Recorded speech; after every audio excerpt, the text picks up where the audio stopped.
നാട്ടുവഴിയിലെ കാറ്റുമൂളണ പാട്ടു കേട്ടില്ലേ? നല്ല കദളിക്കൂമ്പിനുള്ളിലെ തേൻ കുടിച്ചില്ലേ? കൊതിയൂറി നിന്നില്ലേ?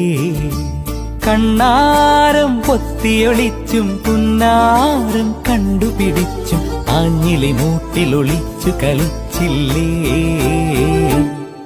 ഈ നാട്ടുവഴിയിലെ കാറ്റുമൂളണ പാട്ടു കേട്ട്